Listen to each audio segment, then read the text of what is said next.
Se volvió hacia un monitor que mostraba una animación en bucle, repitiéndose la secuencia una y otra vez. Las cámaras entraban en el flujo sanguíneo como una masa en desorden, desorganizada, una especie de efervescente nube en la sangre. En el flujo sanguíneo, la nube se aplanaba de inmediato y quedaba reducida a un haz alargado. Pero en cuestión de segundos, el haz empezaba a fusionarse y a adoptar una forma esférica.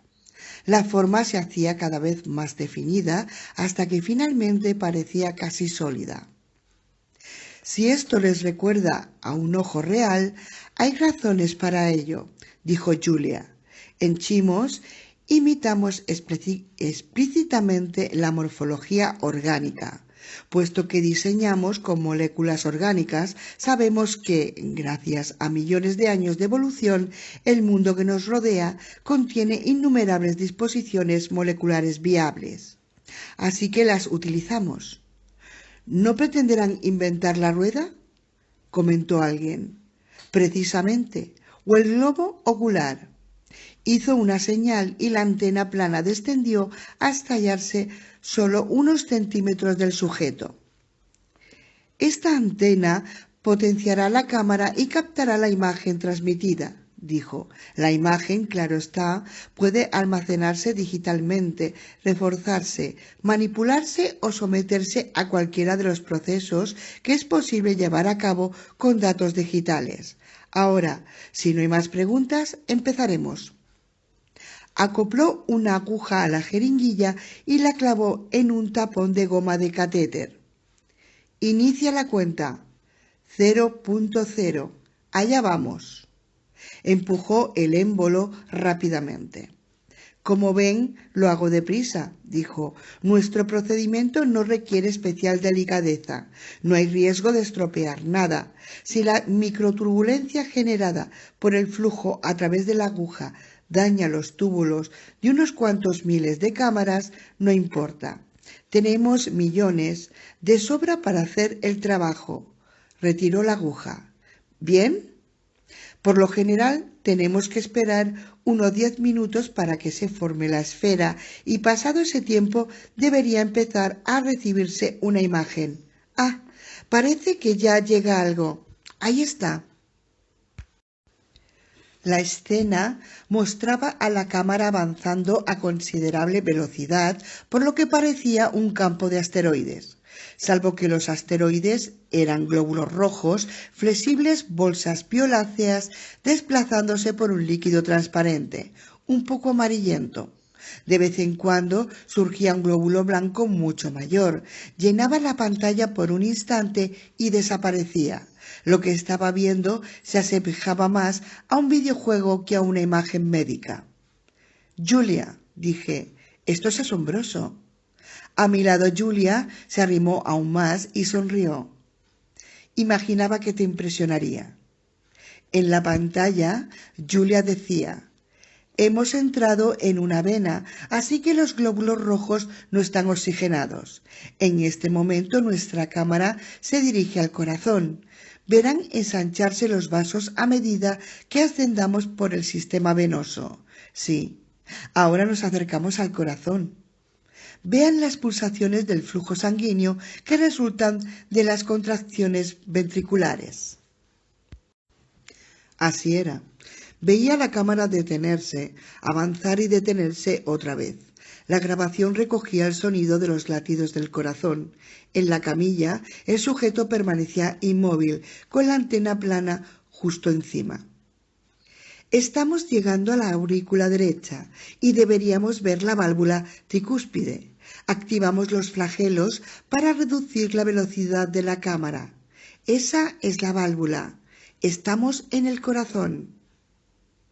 Vi los repliegues rojos como una boca abriéndose y cerrándose, y de pronto la cámara la atravesó, entró en el ventrículo y volvió a salir. Ahora vamos a los pulmones, donde veremos lo que nadie ha presenciado antes, la oxigenación de los glóbulos. Mientras observaba la imagen, el vaso sanguíneo se estrechó por momentos y a continuación los glóbulos se hincharon y uno tras otro adquirieron un vivo color rojo. Fue un proceso sumamente rápido. En menos de un segundo todos estaban rojos. Los glóbulos rojos ya se han oxigenado, anunció Julia. Y ahora regresamos al corazón. En la cama me volví hacia Julia. Es francamente fabuloso, afirmé. Pero ella tenía los ojos cerrados y respiraba acompasadamente. ¿Julia? Estaba dormida. Julia acostumbraba a dormirse viendo la televisión. No era raro que se quedara dormida durante su propia demostración. Al fin y al cabo, ella la había visto ya. Yo también estaba cansado. Decidí que vería el resto de la grabación en otro momento. En todo caso, resultaba bastante larga para una demostración. ¿Cuánto tiempo llevaba ante la pantalla? Cuando me volví para apagar la televisión, eché un vistazo al indicador del tiempo a pie de la imagen. Los números saltaban rápidamente, contando las centésimas de segundo. Otra serie de números a la izquierda, estos inmóviles. Fruncí el entrecejo. Uno de ellos era la fecha. No me había fijado antes, porque estaba en formato internacional, con el año primero, luego el día y por último el mes. Marcaba 02-2109. 21 de septiembre. Ayer. Había grabado la demostración el día anterior. Apagué el televisor y la lámpara de la mesita de noche. Apoyé la cabeza en la almohada e intenté dormir. Día 2. 9:02. Necesitamos leche desnatada, rosquillas, Popstar, gelatina y lavavajillas y algo más, pero no entendía mi propia letra. Estaba en un pasillo del supermercado a las 9 de la mañana, intentando descifrar mis propias anotaciones en la lista, cuando una voz dijo: Jack, ¿cómo va? Alcé la vista y vi a Ricky Morse, uno de los jefes del departamento de chimos.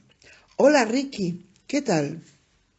Le estreché la mano, sinceramente complacido de verle. Siempre me alegraba ver a Ricky, bronceado, de pelo rubio, cortado al rape y amplia sonrisa. Podía confundírselo fácilmente con un surfista de no ser por la camiseta con el emblema del administrador de programas Surfforce 3.1. Ricky era solo unos años más joven que yo, pero tenía un aire de eterna juventud. Yo le había proporcionado su primer empleo, recién salido de la facultad, y pronto ascendió a los cargos directivos. Con su carácter alegre y su optimismo, Ricky era un director de proyecto ideal, pese a que tendría que infravalorar los problemas y ofrecía a sus superiores expectativas poco realistas respecto al tiempo de realización de sus proyectos. Según Julia, eso había causado complicaciones en chimos. Ricky tendía a hacer promesas que no podía cumplir y a veces no era totalmente sincero, pero era tan jovial y encantador que todo el mundo lo perdonaba siempre, o al menos eso hacía yo cuando trabajaba para mí. Había llegado a apreciarlo mucho y lo consideraba casi un hermano menor. Para el empleo en chimos lo había recomendado yo. Ricky empujaba un carrito lleno de enormes paquetes de pañales. También él tenía un bebé en casa. Le pregunté por qué estaba en el supermercado y no en la oficina. Mary ha cogido la gripe y la asistenta está en Guatemala, así que me he ofrecido a venir a por unas cosas. Veo que compras Huggies, comenté. Yo siempre compro Pampers. Yo encuentro que los Huggies absorben más, dijo él, y los Pampers aprietan demasiado. Comprimen la pierna del bebé. Pero los Pampers llevan una capa que elimina la humedad y mantiene seco el culito, insistí. Con los Pampers hay menos irritaciones. Cuando los uso, las tiras adhesivas tienden a soltarse. Y cuando se empapan, siempre se escapa algo y se manchan las piernas, lo cual me da más trabajo. No sé, a mí me parece que los cookies son de mejor calidad. Una mujer que pasaba por el lado con un carrito nos lanzó una mirada. Nos echamos a reír, pensando que nuestra charla debía de sonar a anuncio de pañales. ¿Y qué me dices de los gigantes?, preguntó Ricky, levantando la voz para que lo oyera la mujer que se alejaba ya por el pasillo. Él no va más, joder, son geniales, ¿no?, dije rascándome. Volvimos a reírnos y seguimos juntos por el pasillo con nuestros respectivos carritos. ¿Quieres saber la verdad?, dijo Ricky. Mary prefiere los cookies y fin de la conversación. Eso ya me lo conozco. Ricky echó un vistazo al contenido de mi carrito. Veo que compras leche desnatada orgánica, comentó. No empecemos otra vez, lo interrumpí, y dime, ¿cómo va el trabajo? Bueno, ya sabes, es una empresa puntera, contestó. Y modestia aparte, la tecnología es excelente. El otro día hicimos una demostración para que los que ponen el dinero y salió muy bien. ¿Cómo le va a Julia?, pregunté con toda la despreocupación posible. Ah, muy bien, que yo sepa, contestó Ricky. Lo miré de reojo. Había adoptado de pronto una actitud más reservada. Tenía una expresión menos espontánea, más controlada. ¿Ocultaba algo? No habría podido asegurarlo. La verdad es que casi nunca nos vemos, añadió Ricky. No viene mucho por la oficina. Yo tampoco la veo apenas. Sí, pasa mucho tiempo en el complejo industrial. Ahora es allí donde está la acción. Ricky me lanzó una mirada. Ya sabes, por los nuevos procesos de fabricación. La fábrica de Chimos se había construido en un tiempo récord, teniendo en cuenta su complejidad. Allí ensamblaban las moléculas a partir de átomos independientes, uniendo los fragmentos de molécula como piezas de Lego. Casi todo este trabajo se llevaba a cabo en silencio y en vacío y requería campos magnéticos de gran potencia. Por tanto, en la fábrica había enormes unidades de bombeo, así como potentes refrigeradores para enfriar los imanes. No obstante, según Julia, la mayor parte de la tecnología estaba concebida específicamente para esa fábrica. No se había construido nada parecido hasta la fecha. Es asombroso que acabaran la fábrica en tan poco tiempo. Bueno, presionamos de principio a fin. Molecular Dynamics nos pisa los talones. Tenemos la fábrica montada y en marcha y muchas solicitudes de patente. Pero Molding y Nanotech no pueden ir muy por detrás de nosotros. Unos meses, con suerte, quizá un semestre. ¿Así que ya hacéis ensamblaje molecular en la fábrica?, pregunté. Exacto, Jack. Ensamblaje molecular completo desde hace ya unas semanas. No sabía que a Julia le interesaran esas cosas, dije. Dado que su campo era la psicología, siempre la había considerado una persona con más vocación por el lado humano. Ha puesto verdadero interés en la tecnología, te lo aseguro. Por otra parte, allí también hacen mucha programación. Ya sabes, ciclos interactivos para perfeccionar el proceso de fabricación. Asentí con la cabeza. ¿Qué clase de programación?, pregunté. Procesamiento distribuido, redes multiagente, así mantenemos coordinadas las unidades independientes para que funcionen de manera conjunta. ¿Todo eso es para crear la cámara de uso médico? Sí. Tras un silencio añadió. Entre otras cosas, me miró con cierta inquietud, como si temiera incumplir su acuerdo de confidencialidad. No es necesario que me lo digas. No, se apresuró a decir. Caray, Jack, tú y yo no nos conocemos desde hace mucho. Me dio una palmada en el hombro, y su esposa es directiva de la empresa. ¿En serio, qué demonios? Pero aún así parecía inquieto. Sus palabras no se correspondían con la expresión de su rostro, y desvió la mirada al pronunciar esposa. La conversación llegaba a su fin y yo noté una repentina tensión, la clase de tensión que uno siente cuando cree que otra persona sabe algo y no lo dice. Porque le violenta, porque no encuentra la manera de plantearlo, porque no quiere explicarse, porque es demasiado peligroso incluso para mencionarlo, porque considera que es asunto del otro descubrirlo. En particular cuando se trata de algo relacionado con la esposa de uno, por ejemplo, que va por ahí acostándose con otros. Y te mira como a la víctima inocente, como si fuera la noche de los muertos vivientes, pero no está dispuesto a decírtelo.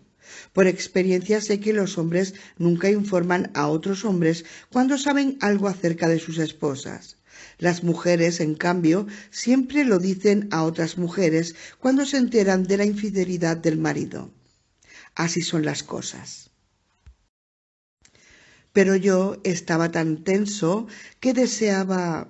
¡Qué tarde se ha hecho! Exclamó Ricky con una amplia sonrisa. He de marcharme a toda prisa. Mary me va a matar. Ya está enfadada porque he de pasar los próximos días en la fábrica y la dejaré aquí sola sin la asistenta.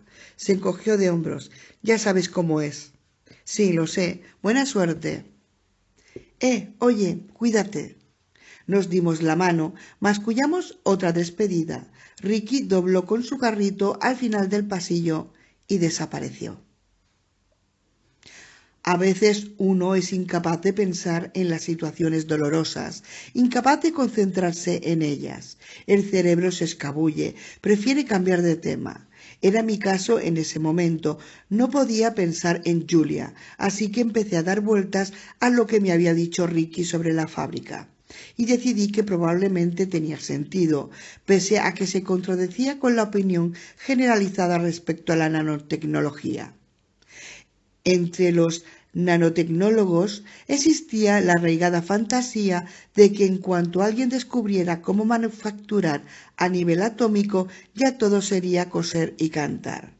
Todo el mundo lo haría, desencadenándose así una inundación de prodigiosas creaciones moleculares producidas en las cadenas de montaje de todo el planeta. En cuestión de días, la vida humana cambiaría por efecto de esta nueva tecnología maravillosa, en cuanto alguien descubriese la manera de hacerlo. Pero naturalmente eso nunca ocurriría. La idea misma era absurda, porque en esencia la fabricación molecular no era tan distinta de la fabricación de ordenadores, válvulas de paso, automóviles o cualquier otro producto. Llevaba un tiempo ponerlo todo en su sitio. De hecho, ensamblar átomos para crear una molécula nueva era un proceso muy análogo a la compilación de programas informáticos a partir de líneas de código independientes. Y el código informático nunca podía compilarse a la primera. Los programadores siempre tenían que volver atrás y rectificar las líneas. E incluso después de compilarse, un programa nunca funcionaba bien a la primera. Nunca. Ni a la segunda, ni a la de 100. Había que depurarlo una vez y otra más, y otra más. Siempre había pensado que ocurriría lo mismo con las moléculas manufacturadas. Tendrían que depurarse una vez tras otra hasta conseguir un correcto funcionamiento. Y si Chimos quería bandadas de moléculas actuando conjuntamente, también tendría que depurar el modo en que las moléculas se comunicaban, por limitada que fuese esa comunicación, ya que tan pronto como se comunicaran las moléculas se estaría ante una red primitiva. Para organizarla se programaría probablemente una red distribuida como las que yo desarrollaba en Mediatronics. Así que podía imaginármelos perfectamente programando al mismo tiempo que manufacturaban, pero no veía cuál era el papel de Julia en este proceso. La fábrica se hallaba lejos de la sede de Chimos. Estaba literalmente en medio de ninguna parte, en pleno desierto, cerca de Tenopag, Nevada, y a Julia no le gustaba estar en medio de ninguna parte. Estaba sentado en la sala de espera de la consulta del pediatra, porque a la niña tenían que ponerle la siguiente tanda de vacunas. Allí había 4 madres metiendo en su regazo a niños enfermos mientras los niños mayores jugaban en el suelo. Todas hablaban entre sí y se esforzaban en pasar por alto mi presencia. Empezaba a acostumbrarme a eso. Un hombre en casa, un hombre en un escenario como la consulta de un pediatra era una circunstancia poco común. Además, significaba que algo andaba mal. Probablemente el hombre tenía algún problema, no encontraba trabajo, quizá lo habían despedido por alcoholismo o drogadicción, quizá era un vago. Fuera cual fuese la razón, no era normal ver a un hombre en la consulta del pediatra en pleno día. Así que las otras madres hacían como si yo no estuviera. Salvo que me lanzaban alguna que otra mirada de preocupación, como si temiesen que fuera a acercarme furtivamente a ellas para violarlas en cuanto me dieran la espalda. Incluso la enfermera, Gloria, parecía recelar. Miró al bebé que llevaba en los brazos, que no lloraba ni gimoteaba apenas. ¿Cuál se supone que es el problema?, preguntó. Dije que íbamos para la vacunación. ¿Ha estado aquí antes, la niña? Sí, había visitado ese médico desde que nació. ¿Es usted pariente? Sí, era el padre. Finalmente nos hizo pasar. El médico me estrechó la mano, se mostró muy cordial y en ningún momento me preguntó por qué había ido yo en lugar de mi esposa o la asistenta. Puso 2 inyecciones a la niña. Amanda lloró a lágrima viva y en ese preciso instante telefoneó Julia. «Hola, ¿qué haces?» Debería haber oído el llanto de la niña. «Estamos en el pediatra». ¿Llamo al mal momento? Más bien. Bueno, mira, solo quería decirte que esta noche saldré temprano, por fin, así que llegaré a casa a cenar. ¿Qué te parece si compro algo de camino? El entrenamiento de Eric acabó tarde. Ya oscurecía en el campo de fútbol. El entrenador siempre acababa tarde. Yo me paseaba por la línea de banda, intentando decidir si quejarme o no. Era difícil saber cuándo se mimaba a un niño y cuándo se le protegía legítimamente. Nicole llamó desde su teléfono móvil para decir que había terminado su ensayo para la obra de teatro y por qué no había pasado a recogerla. ¿Dónde me había metido? Le expliqué que estaba todavía esperando a Eric y le pregunté si podía encontrar a alguien que la llevara a casa. «Papá», dijo exasperada. Daba la impresión de que le hubiera pedido que volviese a casa arrastrándose. «Oye, no puedo moverme de aquí». «Como tú digas», replicó ella con mucho sarcasmo. «Vigila ese tono, jovencita». Pero al cabo de unos minutos el entrenamiento se suspendió de repente. Un enorme camión de mantenimiento paró junto al campo y de él salieron 2 hombres con mascarillas, grandes guantes de goma y bombonas de fumigación a la espalda. Iban a rociar el campo con herbicida o algo así y nadie podía utilizarlo hasta el día siguiente. Telefoné a Nicole para avisarla de que iba a recogerla. ¿Cuándo? Ya vamos hacia allí. ¿Venís del entrenamiento de ese pelota? Nick, por favor. ¿Por qué siempre ha de ser el primero? No siempre es el primero. Sí lo es. Es un pelota. Nicole, lo siento. Enseguida estoy ahí. Colgué. Los niños crecían muy deprisa hoy en día. La adolescencia empezaba a los 11 años. A las 5:30 los niños estaban en casa, saqueando el frigorífico. Nicole comía un trozo de enorme de queso de mozzarella. Le dije que lo dejara o le quitaría el hambre para la cena. Luego empecé a poner la mesa. ¿Cuándo cenamos? Enseguida. Mamá va a traer algo. Ya, dijo Nicole. Desapareció durante unos minutos. Al regresar dijo: siente no haber llamado, pero llegará tarde. ¿Cómo? Yo estaba llenando de agua los vasos de la mesa. Siente no haber llamado, pero llegará tarde, repitió. Acabo de hablar con ella. Por Dios. Aquello era indignante. Procuraba no mostrar mi irritación en presencia de los niños, pero a veces no podía contenerme. Dejé escapar un suspiro. Está bien. Tengo mucha hambre, papá. Trae a tu hermano y subid al coche, dije. Cenaremos fuera. Esa noche Amanda estaba inquieta y se negó a dormirse. Pensé que podía deberse a las vacunas. Solo una táctica surtía efecto cuando Amanda no se dormía. Había que cogerla en brazos de cara al frente y pasearla por la casa, hablándole en susurros y enseñándole las flores, las fotografías de las paredes, la vista desde la ventana. Había que seguir así hasta que bostezaba, pero el primer bostezo podía tardar mucho en llegar. Así que la pasé por la habitación, mostrándole los personajes de Winnie the Pooh, del estampado de la lámpara, el reloj, el monstruo de las galletas y todos sus sonajeros. No bostezó. La llevé a la sala de estar y le enseñé las fotografías de los estantes. Había una de Julia. Más tarde, cuando llevaba a Amanda a la cuna, rocé con el codo una foto de la estantería de la sala de estar. Cayó ruidosamente al suelo y me agaché a recogerla. Era un retrato de Julia y Eric en Sun Valley cuando él tenía 4 años. Los dos vestían trajes para la nieve. Julia, con una sonrisa radiante, le enseñaba a esquiar.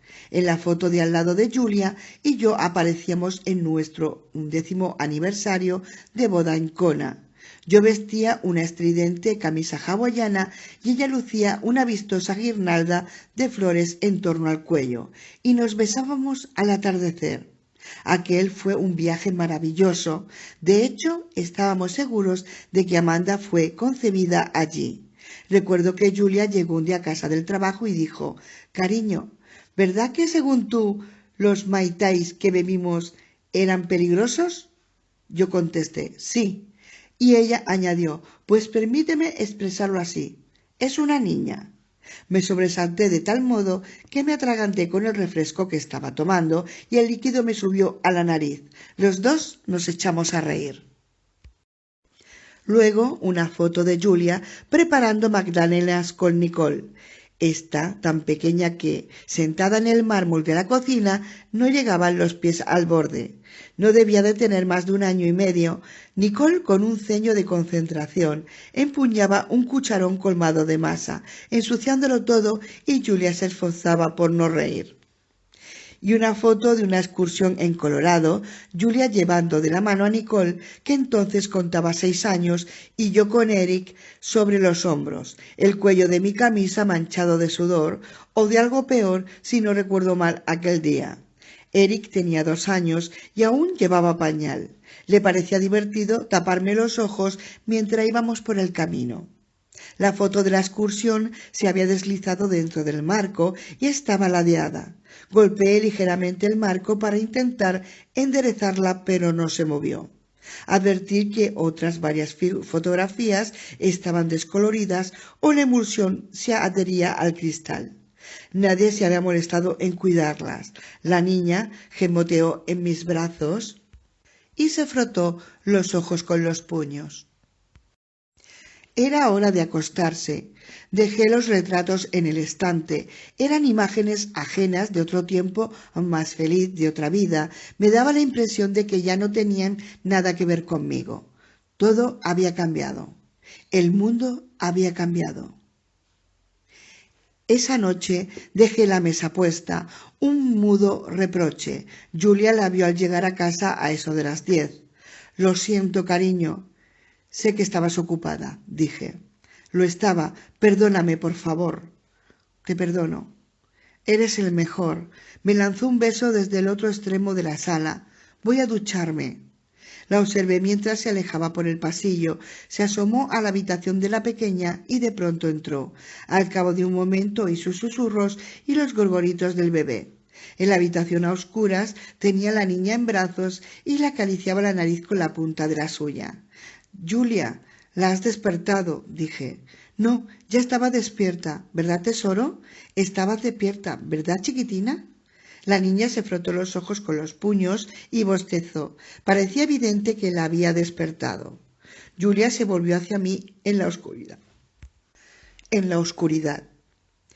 No la he despertado, en serio. ¿Por qué me miras de esa manera? ¿De qué manera? Ya lo sabes, con mirada acusadora. No te acuso de nada. La niña empezó a protestar y finalmente rompió a llorar. Julia tocó el pañal.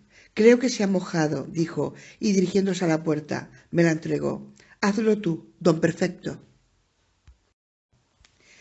En ese momento había tensión entre nosotros. Después de cambiar a la niña y acostarla, oí a Julia salir de la ducha y dar un portazo. Cuando Julia empezaba a dar portazos, era una señal para que yo fuera a tranquilizarla.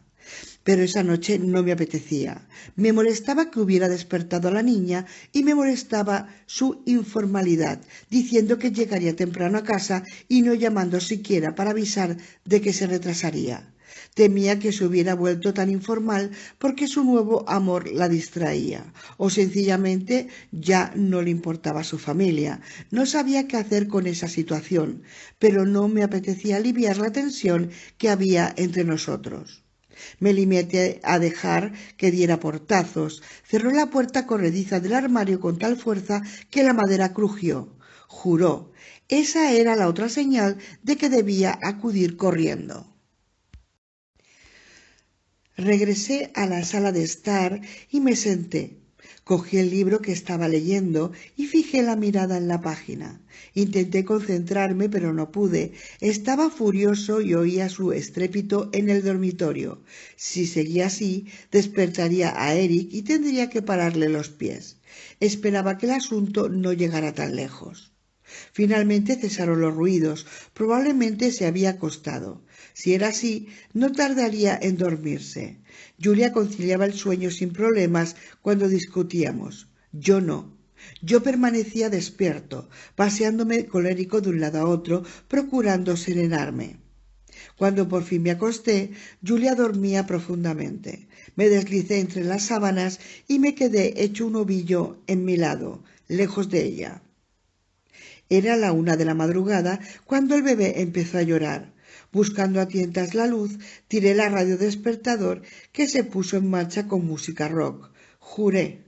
A ciegas encendí por fin la lamparita de la mesita y apagué la radio. La niña seguía llorando. ¿Qué le pasa?, preguntó Julia soñolienta. No lo sé. Salí de la cama y sacudí la cabeza para intentar despejarme. Entré en la habitación de Amanda y encendí la luz. Todo se me antojó muy brillante, el papel pintado con payasos muy amarillo y chillón. De pronto me pregunté, ¿por qué no quiere manteles amarillos si en la habitación del bebé lo ha puesto todo amarillo?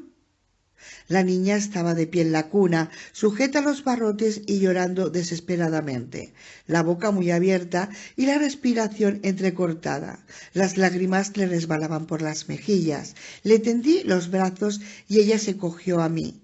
La consolé, pensando que debía de haber tenido una pesadilla. La mecí suavemente. Ella siguió berreando, implacable. Quizá le dolía algo, quizá le molestaba el pañal. La examiné y entonces descubrí un virulento sarpullido en el vientre, que se extendía en ronchas hasta la espalda y subía por el cuello. Entró Julia. ¿No puedes calmarla?, preguntó. Le pasa algo, contesté y le mostré el sarpullido. ¿Tiene fiebre? Toqué la frente a Amanda. Estaba sudorosa y caliente, pero eso podía deberse al llanto. El resto del cuerpo parecía a temperatura normal. Y no lo sé, creo que no. A continuación vi el sarpullido también en los muslos. ¿Lo tenía en los muslos hacia un momento? Habría pensado que casi lo veía propagarse ante mis ojos. La niña lloró aún más fuerte si cabía. «Dios mío», exclamó Julia, «llamaré al médico». «Sí, llámalo». Había tendido a Amanda de espaldas y le examinaba detenidamente todo el cuerpo. El sarpullido se extendía sin duda, y por cómo lloraba la niña, debía de provocarle un intenso dolor. Lo siento, cariño, lo siento, dije. Era evidente que se extendía. Julia regresó y dijo que le había dejado un mensaje al médico. No voy a esperar, respondí. La llevo a urgencias. ¿De verdad crees que es necesario?, preguntó. Sin contestar, entré en el dormitorio para vestirme. ¿Quieres que te acompañe?, ofreció Julia. No, quédate con los niños. ¿Seguro? Sí. De acuerdo, dijo. Volvió al dormitorio. Cogí las llaves del coche. El bebé seguía llorando. Sé que no es agradable, decía el interno, pero no creo que sea prudente administrarle un calmante. Nos encontramos en un cubículo delimitado por cortinas en la sala de urgencias. Inclinado sobre mi hija, que no dejaba de llorar, el interno la examinaba los oídos con un instrumento. Amanda tenía ya todo el cuerpo de un rojo encendido. Daba la impresión de que lo hubieran sumergido en agua hirviendo. Estaba asustado. Nunca había oído hablar de nada semejante. Un bebé que se ponía totalmente rojo y lloraba sin cesar. No me fiaba de aquel interno, que parecía demasiado joven para ser competente. No podía tener mucha experiencia, ni siquiera parecía afeitarse aún. Yo, nervioso, desplazaba el peso del cuerpo de un pie a otro sin cesar. Empezaba a estar enloquecido porque Amanda no había dejado de llorar ni un solo instante en la última hora. Aquello iba a acabar conmigo. El interno hacía como si no la oyera y yo no me explicaba cómo era capaz. No tiene fiebre, dijo, tomando notas en un gráfico. Pero a su edad eso no significa nada. En los menores de 1 año puede darse el caso de que la temperatura no suba ni una sola décima aún con infecciones agudas. ¿Es eso?, pregunté. ¿Una infección? No lo sé. Por el sarpullido supongo que se trata de un virus, pero deberíamos tener el resultado del análisis de sangre preliminar dentro de esto. Bien. Una enfermera que pasaba le entregó un papel. Guardó silencio por un momento. Bueno, ¿qué?, dije sin poder parar quieto. Mientras miraba el papel, el interno movía la cabeza en un gesto de negación. No contestó. Bueno, ¿qué? No es una infección, declaró por fin. El recuento de glóbulos blancos es normal. Proteinemia normal. No presenta la menor movilización inmune. ¿Qué quiere decir eso? El interno estaba muy tranquilo, allí de pie, pensando con el entrecejo fruncido. Me pregunté si acaso sería simplemente estúpido. La gente más capacitada ya no estudiaba medicina, no desde que los de sanidad ocupaban todos los puestos de control. Aquel chico debía de pertenecer a una de las nuevas promociones de médicos estúpidos. Debemos ampliar el espectro diagnóstico, dijo. Voy a pedir la opinión de cirugía, la opinión de neurología y vienen ya hacia aquí un dermatólogo y un especialista en enfermedades infecciosas. Eso implica que varias personas hablarán de su hija con usted. Le repetirán las mismas preguntas una y otra vez, pero... ¿Está bien?, contesté. No importa. ¿Pero qué cree que le pasa? No lo sé, señor Foreman. Si no es nada de tipo infeccioso, buscaremos otras posibles causas para esta reacción cutánea. ¿No ha salido del país? No, negué con la cabeza. ¿No ha estado expuesta recientemente a metales pesados o a toxinas? No. ¿A qué se refiere? ¿Vertederos, plantas industriales, sustancias químicas? No. ¿Se le ocurre algo que pueda haber provocado esta reacción? No, nada. Un momento. Ayer la vacunaron. ¿De qué? No lo sé, las vacunas correspondientes a su edad. ¿No sabe de qué la vacunaron?, dijo. Tenía el cuaderno abierto, el bolígrafo a punto sobre la página. No, por Dios, exclamé malhumorado. No sé qué vacunas eran. Cada vez que va allí le ponen alguna inyección. El médico es usted, maldita sea. No se preocupe, señor Foreman, dijo con tono tranquilizador. Sé que es una situación tensa. Si puede darme el nombre de su pediatra, yo me pondré en contacto con él. ¿Le parece bien? Moví la cabeza con un gesto de asentimiento y me enjugué la frente con la mano. Estaba sudando. Le deletré el nombre del pediatra y lo anotó en su cuaderno. Intenté serenarme, intenté pensar con claridad. Y entretanto mi hija lloraba sin cesar. Media hora después le dieron convulsiones. Empezaron mientras la examinaba uno de los especialistas en bata blanca, inclinado sobre ella. Su pequeño cuerpo se retorció y contrajo. Emitió sonidos semejantes a arcadas como si fuera a vomitar. Sus piernas se sacudieron espasmódicamente. Comenzó a respirar con dificultad. Los ojos le quedaron en blanco.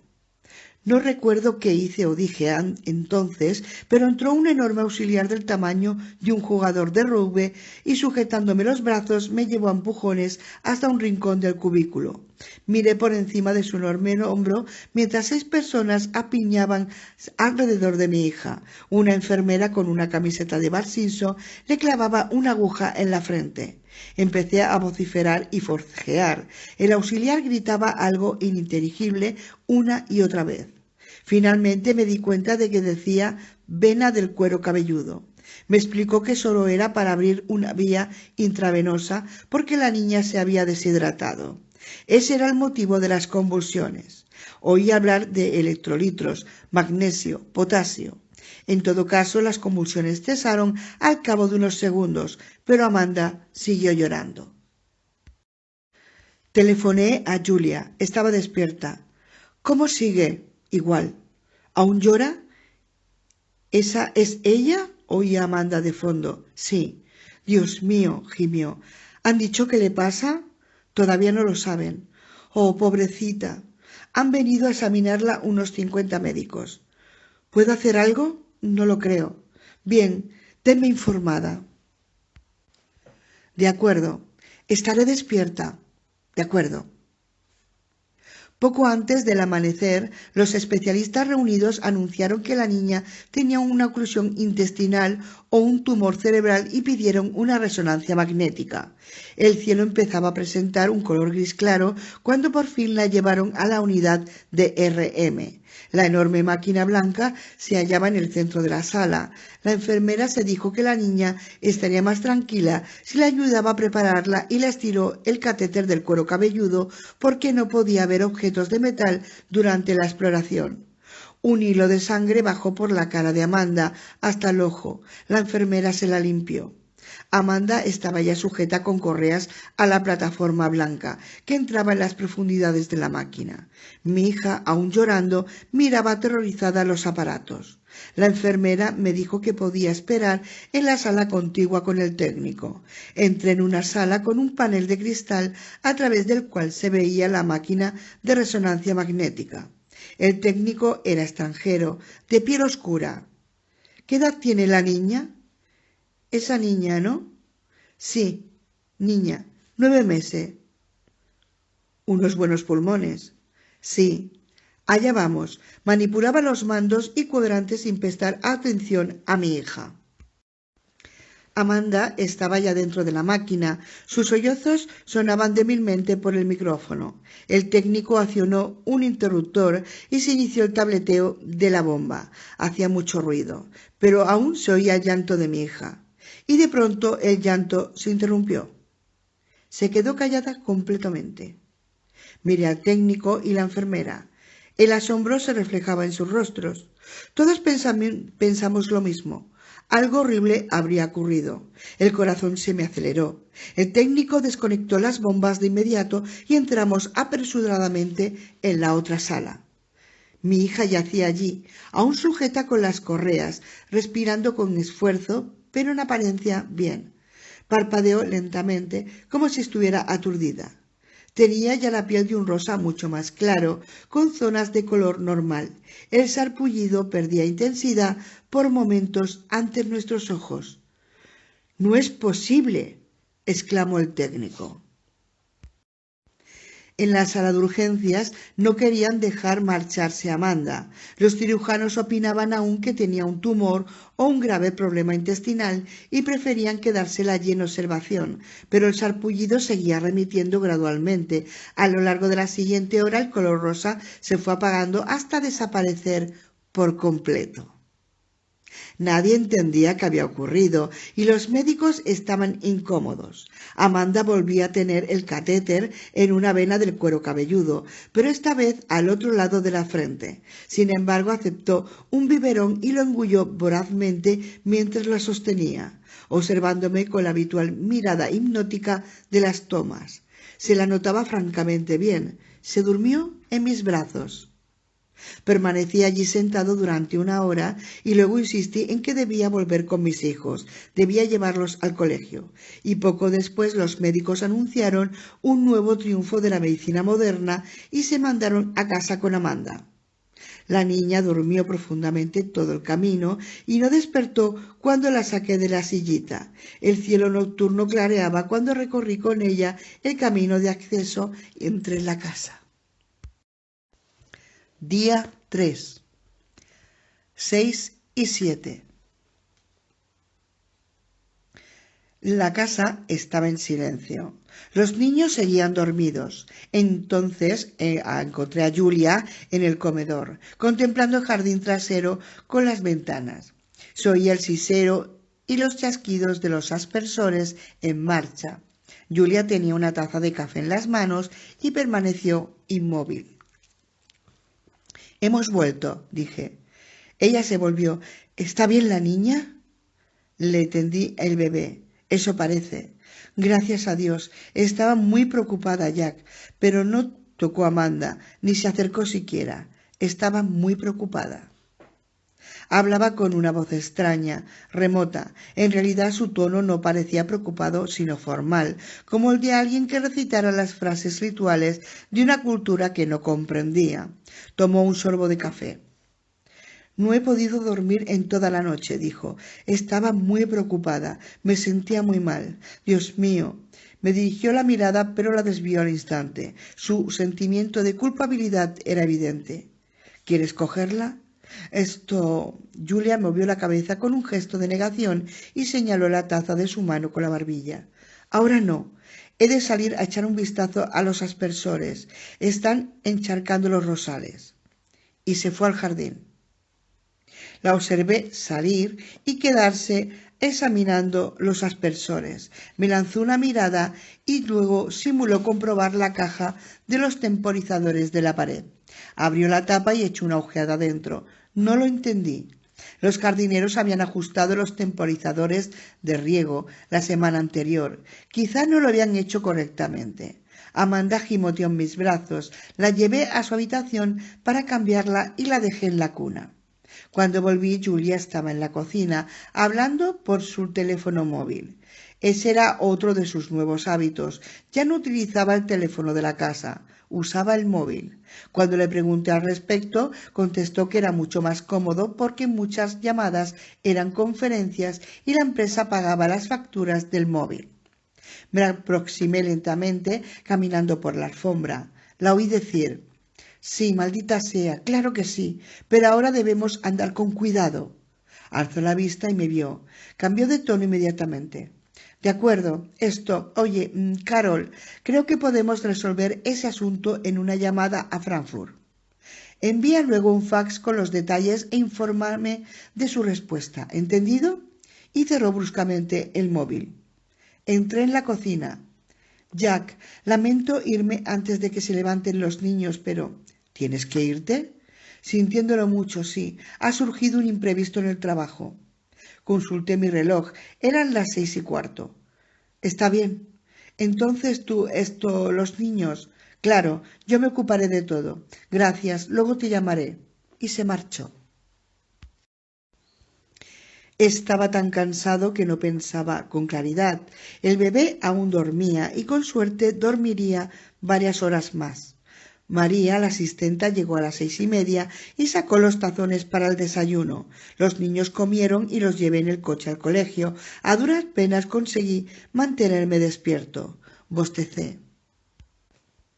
Eric, en el asiento del acompañante, bostezó también. «¿Tienes sueño hoy?» Asintió con la cabeza. «Esos hombres me han despertado muchas veces», contestó. «¿Qué hombres?» «Los hombres que han venido a casa esta noche». «¿Qué hombres?» repetí. Los hombres de las aspiradoras. Han pasado las aspiradoras por todas partes y han aspirado el fantasma. Nicole, en el asiento trasero, se rió. El fantasma. Me parece que estaba soñando, hijo. Últimamente Eric tenía por las noches vívidas pesadillas que lo despertaban a menudo. Estaba casi seguro de que se debía a que Nicole le dejaba ver películas de terror con ella, consciente de que lo alterarían. Nicole pasaba por una edad en la que los personajes de sus películas preferidas eran asesinos enmascarados que mataban adolescentes después de mantener relaciones sexuales con ellas. Era la fórmula de siempre. ¿Tienes relaciones sexuales? Mueres. Pero no era apropiado para Eric. Había hablado con ella muchas veces sobre eso. No, papá, no ha sido un sueño, insistió Eric, bostezando otra vez. Esos hombres estaban allí, un montón. Ajá. ¿Y qué era el fantasma? Era un fantasma, plateado y brillante, solo que no tenía cara. Ajá. Estábamos aparcando delante del colegio y Nicole decía que debía recogerla a las 4:15 en lugar de las 4:15 porque tenía ensayo con el coro después de clase, y Eric, que no pensaba ir al pediatra, se iba a ponerse una inyección. Repetí el eterno mantra de todos los padres. Ya veremos. Los dos salieron del coche arrastrando sus mochilas. Ambos llevaban mochilas que pesaban alrededor de 10 kilos cada una. No conseguí acostumbrarme a eso. En mis tiempos los niños de su edad no llevaban mochilas enormes, ni siquiera llevaban mochila. Ahora, por lo visto, todos las usaban. Uno veía a niños de segundo de primaria doblados como sherpas, entrando a rastras por las puertas de los colegios bajo el peso de sus mochilas. Algunos las tenían como ruedas y tiraban de ellas como quien tira de unas maletas en un aeropuerto. No me lo explicaba. El mundo entraba en la era digital. Todo era más pequeño y ligero. Sin embargo, los colegiales acarreaban más peso que nunca. Hacía un par de meses, en una reunión de padres, había planteado la cuestión y el director dijo: «Sí, es un grave problema, nos preocupa mucho a todos». Y luego cambió de tema. Eso tampoco lo entendía. Si tanto te preocupaba y a todos, ¿por qué no se hacía algo al respecto? Pero eso, naturalmente, forma parte de la naturaleza humana. Nadie hace nada hasta que es demasiado tarde. Ponemos el semáforo en un cruce peligroso cuando un niño muere atropellado. Volví a casa a través del lento tráfico de la mañana. Pensaba que podría dormir un par de horas. No tenía otra cosa en mente. María me despertó a eso de las 11, sacudiéndome por el hombro insistentemente. «Señor Foreman, señor Foreman». Estaba aturdido. «¿Qué ocurre?» «La niña». Desperté de inmediato. «¿Qué le pasa?» «Venga a verla, señor Foreman. Está toda...» Hizo un gesto frotándose el hombro y el brazo. «¿Está toda cómo?» «Venga a verla, señor Foreman».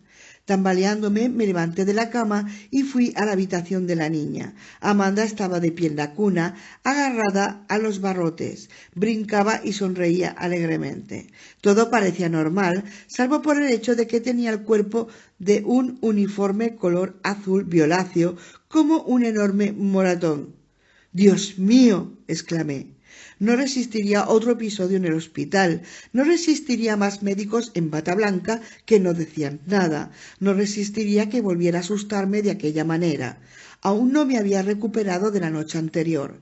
Se me revolvió el estómago ante la posibilidad de que mi hija tuviera alguna enfermedad grave. Me acerqué a Amanda, que sonriendo lanzó gorgoritos de satisfacción. Alargó un brazo hacia mí, abriendo y cerrando la mano, la señal para que la cogiera. Así que la cogí. Se la veía bien. De inmediato me tiró del pelo e intentó quitarme las gafas, como siempre hacía. Sentí alivio, pese a que, cerca, su piel no ofrecía mejor aspecto. Parecía moratada, tenía el color de un moretón, excepto que se extendía uniformemente por todo su cuerpo. Daba la impresión de que la hubieran sumergido en tinte. La uniformidad del color era alarmante. Decidí que, me gustara o no, debía telefonear al médico de urgencias. Saqué su tarjeta del bolsillo mientras Amanda intentaba agarrarme las gafas. Marqué con una sola mano. Era capaz de hacerlo casi todo con una sola mano.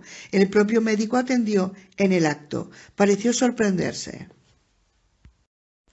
«Ah», dijo, «me disponía a telefonearle. ¿Cómo está su hija?» «Bien, parece que se encuentra bien», contesté apartando la cabeza para que Amanda no llegara a mis gafas. Se reía, se había convertido en un juego para ella. «Está bien, pero el problema... ¿Tiene moretones, por casualidad?» «Sí», respondí. «De hecho, así es. Por eso le llamaba». «¿Es una moradura uniforme por todo el cuerpo?» «Sí, exacto. ¿Cómo lo sabe?» «Bueno», dijo el doctor, «han llegado los resultados de los análisis y todo es normal. Completamente normal.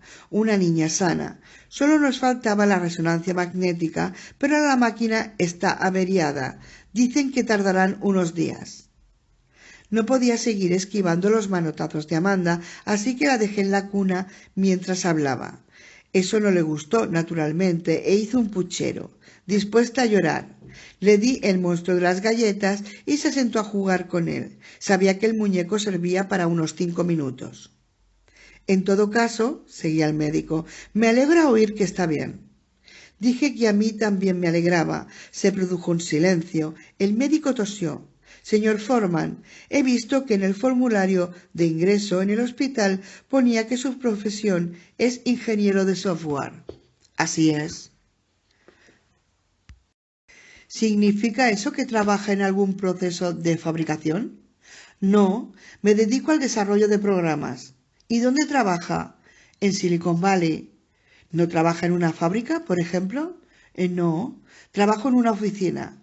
«Entiendo». Una pausa. «¿Puedo preguntar dónde?» «En realidad ahora estoy en paro». «Entiendo. Bien. ¿Y desde cuándo?» «Desde hace 6 meses».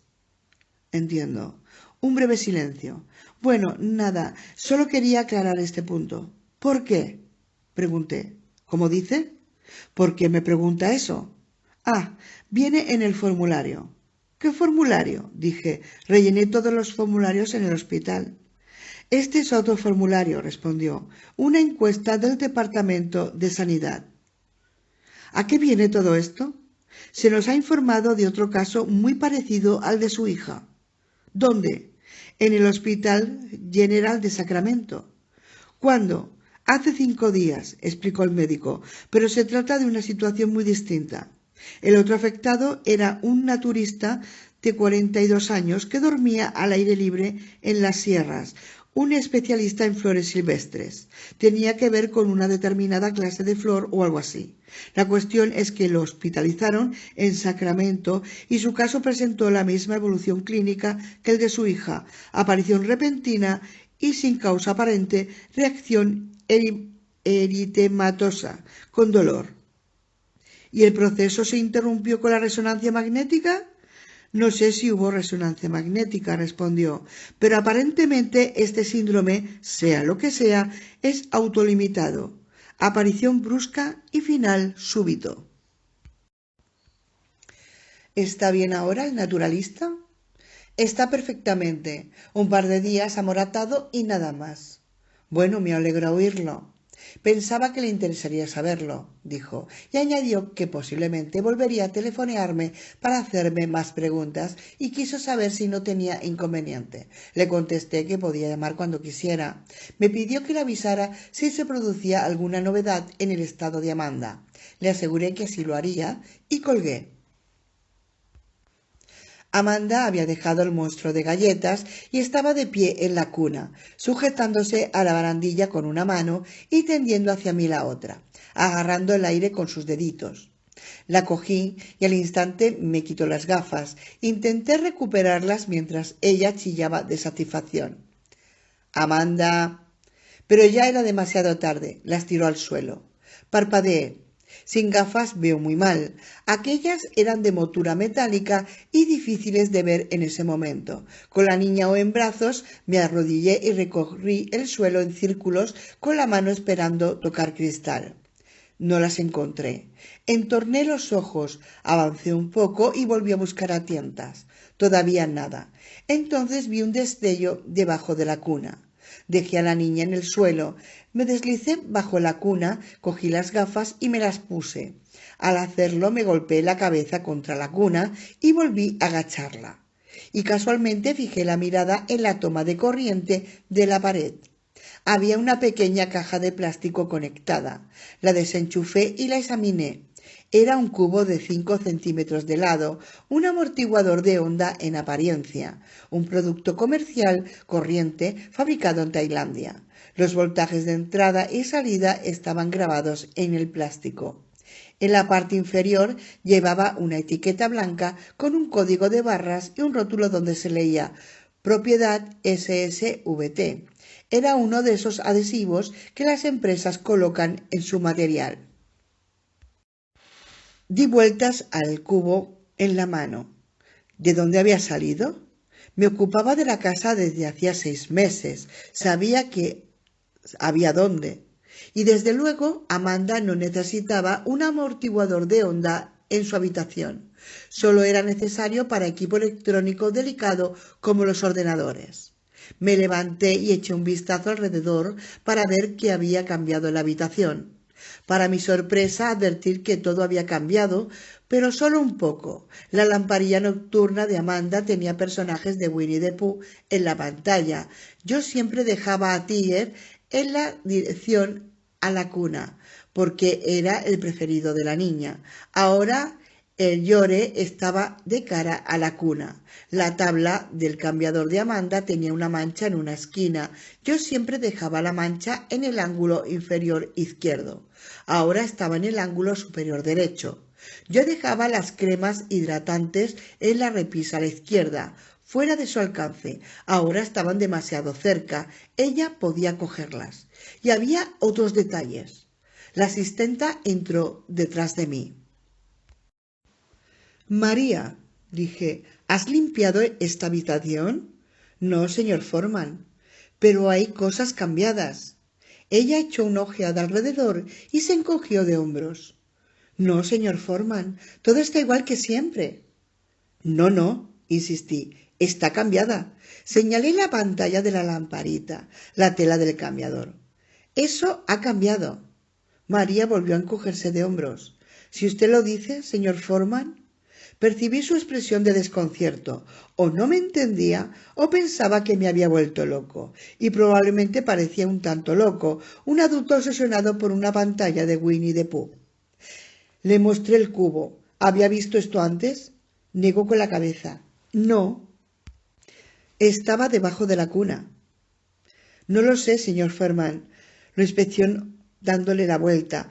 Hizo un gesto de incomprensión y me lo devolvió. Actuaba con naturalidad, pero tenía una mirada alerta. Empecé a sentirme incómodo. Muy bien, María, dije, no se preocupe. Se agachó para levantar a la niña. Ahora le daré de comer. Sí, bien. Salí al pasillo con una extraña sensación. Por pura curiosidad consulté SSVT en Internet.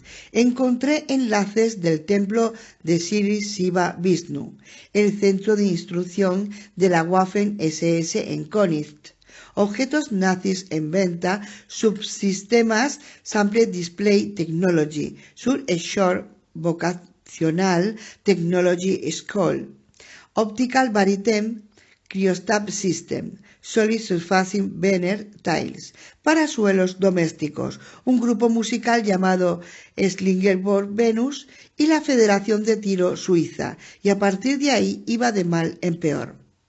Apagué el ordenador, miré por la ventana. María me había dado una lista de la compra, escrita con su letra, casi ininteligible. Me convertía a comprar antes de recoger a los niños, pero no me moví. A veces tenía la impresión de que el implacable ritmo de la vida en el hogar me superaba, me dejaba exhausto y vacío. En tales ocasiones tenía que quedarme sentado durante horas. No deseaba moverme, no en ese momento. Me pregunté si Julia telefonaría esa noche y si tendría un pretexto distinto. Me pregunté qué haría si un día venía y anunciaba que estaba enamorada de otro. Me pregunté qué haría si por entonces no tenía aún trabajo. Me pregunté cuándo volvería a encontrar trabajo, dejando vagar la mente. Di vueltas al amortiguador de onda entre los dedos sin prestarle atención. Frente a mi ventana había un enorme bucare con espeso follaje y el tronco verde. Lo plantamos al trasladarnos a esta casa y entonces era mucho más pequeño.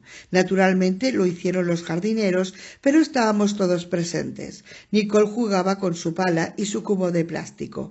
Eric gateaba por el césped en pañales.